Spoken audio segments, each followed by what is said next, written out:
Aunque hace apenas unos meses no lo hubiéramos creído, la pandemia le ha brindado al poder la oportunidad de instaurar una censura que en un principio argumentaba la necesidad de preservar la verdad en razón de la protección de la salud de la población. Chocaba tan apasionada defensa de la verdad de parte de los gobernantes más mentirosos que ha padecido España, pero su argumentación se nutría del miedo de una población aterrorizada y en ella encontraba fácil aplauso. Hoy nadie que no sea un completo estúpido o un colaboracionista de los tiranos puede creer que nos arrebatan la libertad por nuestro bien. La censura es consustancial a la izquierda española. En cuanto ha alcanzado el poder en cualquier lugar, lo primero que ha hecho ha sido instaurarla. Tal sucedió durante la Segunda República Española, que tuvo mucho más de Estado autoritario sudamericano que de democracia europea. A través de la Ley de Defensa de la República, aprobada por el gobierno Azaña, el gobierno pasaba por encima del Estado de Derecho, actuando al margen de los tribunales. Dicha ley concedía atribuciones al gobierno para silenciar a quienes quebrantasen el crédito del gobierno, así como a cualquiera que expresase menosprecio a las instituciones y organismos del Estado, lo cual incluía manifestarse partidario de la monarquía, por ejemplo. Los incursos en este delito podrían ser internados sin un plazo definido, que definía el gobierno a su entera voluntad, y ser enviados a miles de kilómetros de sus domicilios, lo que iba contra la Constitución. Dicha ley fue sustituida por la de Orden Público de julio de 1933, que era aún más represiva. El estado de alarma podía decretarse con carácter perpetuo. La ley estuvo en vigor de forma prácticamente ininterrumpida entre julio de 1933 y julio de 1936, lo que significaba que la Constitución estuvo suspendida todo ese tiempo, al menos en su aspecto de salvaguarda de los derechos y libertades. Entre febrero de 1936, fecha del fraude electoral masivo que dio el triunfo al Frente Popular, y el 18 de julio de 1936, estallido de la Guerra Civil, la Constitución no rigió ni un solo día. Ni uno solo. La aplicación de la censura de prensa, incluida en la Ley de Defensa de la República, fue muy severa. Incluso varios diputados, secundados por Miguel de Unamuno, llegaron a pedir que retornase la Ley de Prensa de 1833, de un siglo atrás, petición a la que algo más tarde se sumaron, sin efecto alguno, algunos destacados políticos como Lerroux. Facultado para ello, el gobierno aplicó la ley de modo completamente arbitrario. Por ejemplo, en mayo de 1931 las autoridades prohibieron informar sobre la muerte de 8 anarquistas en una manifestación, y poco más tarde se sancionó y multó a un periódico abulense porque pedía que los museos fueran gratis en domingo. En ambos casos se esgrimió como razón que aquello menoscababa la estabilidad de la República. Cerraron 127 publicaciones, algunas tan peligrosas que trataban de moda femenina, otras como Gracia y Justicia, humorísticas, o las ya clásicas como ABC o La Verdad de Murcia. De entonces en adelante, la discrecionalidad de las decisiones gubernamentales no hicieron sino aumentar. Aún no se había acuñado el concepto de fake news, pero la izquierda ya buscaba sus pretextos para imponerse como voz única en los medios de comunicación. Jamás un gobierno con anterioridad había tomado medidas tan extremas, y nunca ningún gobierno en la historia de España ha clausurado mayor número de medios de comunicación. Don Pedro Fernández Barbadillo, muy bienvenido. Muchas gracias, don Fernando. Todo el mundo ha oído hablar de la censura franquista, la tenemos hasta en la sopa, pero muy pocos han oído hablar de la censura durante la Segunda República, que fue en verdad feroz. Pues el gobernante español que más periódicos ha cerrado en la historia fue Manuel Azaña, no fue Francisco Franco. Como ya se mencionaba en el vídeo, en virtud de la Ley de Defensa de la República, una ley inconstitucional, pues Azaña usó como excusa la Sanjurjada de agosto del 32, pues para cerrar más de un centenar de periódicos. De todo tipo. Hasta había una especie de El Blanco y Negro, que era una especie de ola, el semanario Gracia y Justicia, la revista de pensamiento Acción Española, que tenía unos pocos cientos de suscriptores, y periódicos que, vamos, muchos de ellos existen todavía, como el ABC y lo que son las cabeceras del Grupo Vocento, que tiene una docena de periódicos en varias provincias. Bueno, pues este es el elemento, el tal Azaña, lo que hizo y cómo cerró periódicos. O sea, el mayor censor de la historia de España. Eso sí, para algunos es un modelo de republicanismo y de liberalismo. 127 periódicos. En algún caso, y uno señero es el del ABC, lo cerró durante, creo que 16 semanas o algo así, 15 o 16 semanas. En torno a 100 días. Lo cerró 2 veces. Una fue el gobierno provisional, del que Azaña era ministro del Ejército, no ministro de Gobernación. Ese honor le correspondía a otro liberal ilustre, Miguel Maura. En mayo del 31, por unos incidentes que se produjeron en el centro de Madrid, entre la calle Alcalá y Retiro. Se le acusó a Juan Ignacio Luca de Tena de haber matado a un chofer de taxi. Se dieron cantidad de detalles, pero había una pega, y es que el cadáver no aparecía. Pese a ello, Miguel Maura le tuvo como preso gubernativo, que era la categoría que había antes. Era preso porque lo había decidido el gobierno, sin ningún amparo legal, sin que ningún juez pudiese aplicar el habeas corpus. Esto hay que subrayarlo, don Pedro. El gobierno tenía la facultad, en ese pretendido Estado de Derecho, el gobierno tenía la facultad de detener a cualquier persona en función de una decisión propia sin pasar por los tribunales. Esto es lo que nos venden como una democracia.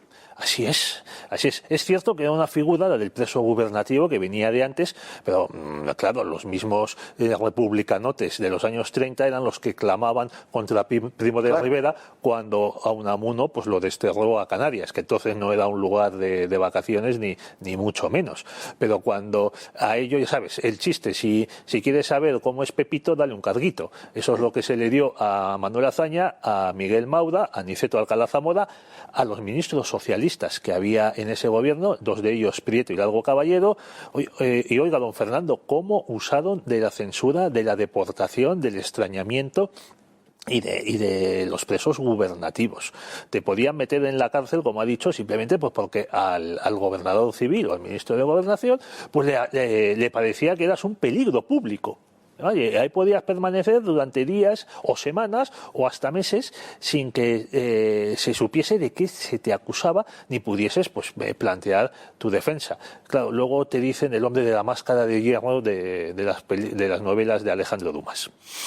Esto de la censura, la verdad es que les encanta. Ha citado usted a Unamuno, y Unamuno, junto con varios diputados, e incluso el señor Lerroux, pidió la vuelta de la ley de prensa de 1833, porque la de un siglo después, la que les había tocado a ellos en suerte, era muchísimo más restrictiva, estamos hablando precisamente de ese aspecto de la ley, que la ley de un siglo atrás. Ese es el avance que en materia de libertades suponía la Segunda República. Es que con la ley de defensa de la República, y luego la ley de orden público del año 33, se podían cerrar periódicos por orden del gobernador civil, por orden telefónica. Es decir, no había ningún documento que luego se pudiese plantear, alegar en un juicio, sino que llamaba a alguien que decía, alguien se sabía que llamaba del gobierno civil, y digo, de parte del gobernador civil, que mañana no sale su periódico. Y al día siguiente no salía el periódico, porque como te atrevieses a salir, aparte de cerrarlo, te caía un multazo de los que quitaba el hipo. El ABC, como decíamos, estuvo cerrado 2 veces, suspendido 2 veces. En la primavera del 31 y luego en el 32 estuvo casi 100 días. Y durante esos 100 días la empresa de los Luca de Tena tuvo un gesto, la verdad, de caballeros, que fue pagar las nóminas al millar de trabajadores que tenían, desde trabajadores de taller, muchos de ellos afiliados a la UGT, hasta pues empleados de oficinas y periodistas. Pero claro, eso le causó un quebranto económico tremendo, claro. Y en el caso de la censura decidida por Azaña, pues llevó a la quiebra a más de un periódico. Y la gente, pues, que pasaba hambre, pues mire usted, eso no es problema mío. Claro, porque un cierre para un medio que quizá no fuera tan holgado en el sentido económico como el ABC, por el respaldo que tenía ABC, lógicamente, para cualquier otro medio, para casi cualquier otro medio, era su muerte como medio de comunicación. Hombre, pensemos que muchos de estos periódicos eran periódicos de capitales de provincia, claro, con tiradas muy pequeñas. El ABC se beneficiaba de tener muchísimos suscriptores y de tener una cartera de publicitaria. Aún así, el periódico lo pasó muy seriamente.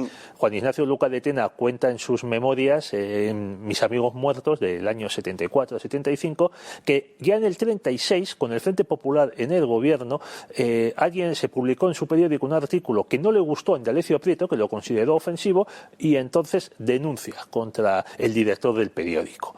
Y cuenta él que le dijo el juez en una parte, le digo, escápese, porque le tengo que meter en la cárcel, si no. Y Luca de Tena esa noche se escapó, se metió en un avión, salió de Polizón, llegó a Francia y, como dice él, y por primera vez en mi vida me puse a conspirar.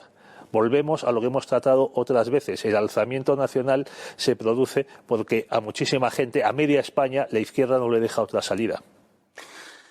Así fue. Bueno, todo ello en el marco de una suspensión constitucional prácticamente ininterrumpida. Es decir, la Constitución, y sobre todo en este aspecto de las libertades, estaba permanentemente en suspenso en función de esa ley de defensa de la República y luego de la ley de orden público, que fue todavía peor, todavía más restrictiva, como algunos, incluyendo algunos socialistas y comunistas, venían señalando cuando se debatió en el Congreso.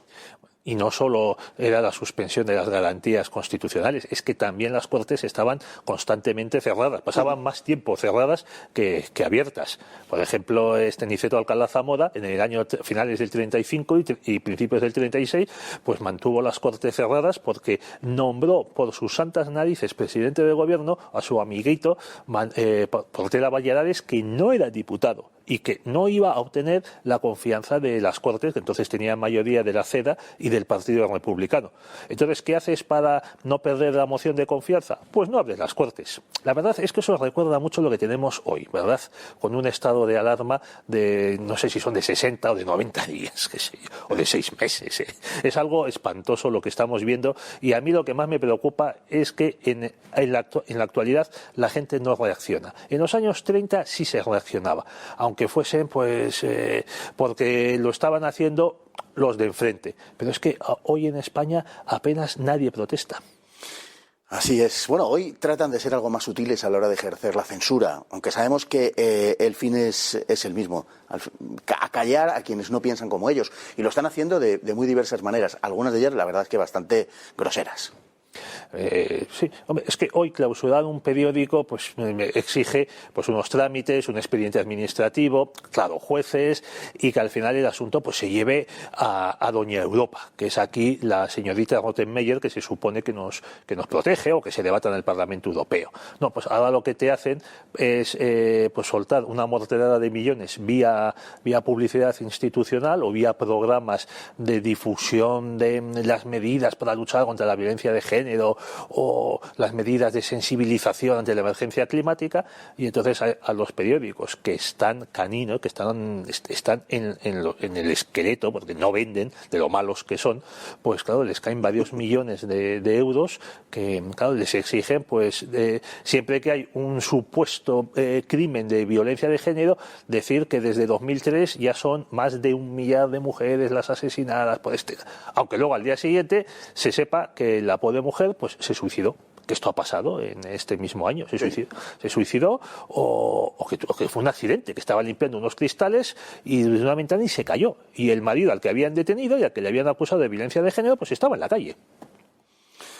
Ese es el método de censura que se usa hoy día. O sea, no hace falta que te cierren el periódico, simplemente digamos que sabes lo que tienes que decir y lo que no. Más grave son las redes sociales. Eso es, las redes sociales, que algunos creían a salvo de toda contingencia en este aspecto y que se han mostrado tan vulnerables como cualquier otro medio de comunicación, aunque estrictamente hablando no son medios de comunicación, son cauces, canales de comunicación, pero se portan como medios de comunicación, por decirlo así, y ellas mismas ejercen una censura a través de una serie de organismos y digamos que pretextando pues, en fin, determinadas necesidades como es la de preservar, no puede uno por menos que sonreír, como es la de preservar las informaciones reales y correctas de las noticias falsas. Es que si son un cauce de información, si son una autopista, pues tú no puedes decir quién entra y quién no entra en la autopista. Ahora bien, están demostrando Twitter, Facebook, Google que tienen línea editorial, entonces son como medios de comunicación y como tales pues también pueden ser responsables de lo que se publica en ellos, o lo que aceptan, pues si es difamatorio, si es mentiroso, si es mendaz. Esa es la gran polémica que hay hoy en Estados Unidos. A mí en este asunto me produce auténticas carcajadas ver a la izquierda, la misma que te dice que no puede haber medios de comunicación privados, defendiendo a Twitter con el argumento de que es una empresa privada, hace lo que quiere. Y dices, bueno, pero, o sea, que si eso lo hace Inditex no te vale. Si eso lo hace un banco, no te vale. Si eso lo hace una farmacéutica, te parece lo abominable. En cambio, si lo hace una red social, entonces te parece que es lo adecuado. Las redes sociales ejercen una determinada función censora porque se les reconoce como tal, pero, como decimos, son canales de comunicación. Aunque es verdad que también censuran a gente con su nombre y apellidos, yo sostengo que sí, que habría que arrebatarles la capacidad, toda capacidad de censura a las redes sociales, y lo que habría que hacer es que todos participaran con su nombre y apellidos reales, de ahí que se deviniese la responsabilidad que fuera y que la red social lo que tuviera que hacer en todo caso, si alguien va contra la ley, es denunciarlo y llevarlo ante un juez. Mientras tanto, debería admitir que se publique absolutamente todo. Y todo el mundo, a su vez, aguantar la responsabilidad que deviniera de la expresión de sus, de sus actos, la expresión de sus ideas. Es que los periódicos hoy día, desde hace unos cuantos años, ya no admiten cartas al director con seudónimo. Claro, exactamente. Hubo en alguna ocasión, ponían el nombre con 2 apellidos o con uno y el DNI. O suscriptor, que eso pasaba mucho en La Vanguardia, suscriptor tal, sí, con el número. Pero claro, eso era pues para que nadie pudiese, amparándose en el anonimato, pues soltar las animaladas que se suelta pues en la barra del bar o después de tomarse unos cuantos vinos. ¿Por qué esto no pasa en las redes sociales? ¿Por qué se han convertido en un estercolero? Yo creo que en parte también porque es una manera de echar a mucha gente que se siente ahí incómoda cuando sufre pues el ataque de la jauría, que siempre son como los incontrolados de la guerra civil, que estaban muy bien controlados porque siempre se cepillaban a los mismos. Sí, así era. Pero bueno, es algo que también les faculta ejercer la censura.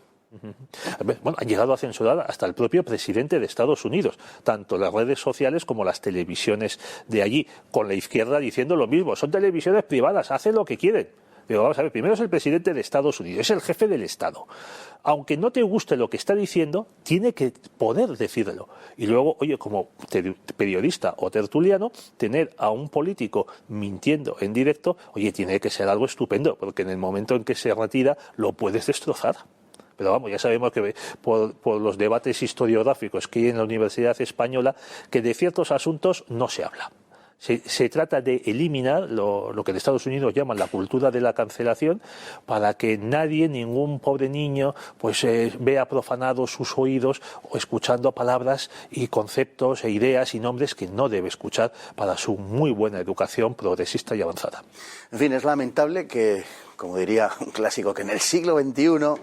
A estas alturas del siglo XXI. Sí, cualquiera que haya hojeado la hemeroteca del siglo XIX también encontrará muchas expresiones de esas de entonces. Parece mentira que en el siglo XIX estemos diciendo estas cosas. Bueno, pues parece mentira que en el XXI de verdad estemos hablando de estas cosas y haya vuelto la censura con una fuerza inusitada. En fin, con eso, muchas gracias, don Pedro, por su presencia hoy.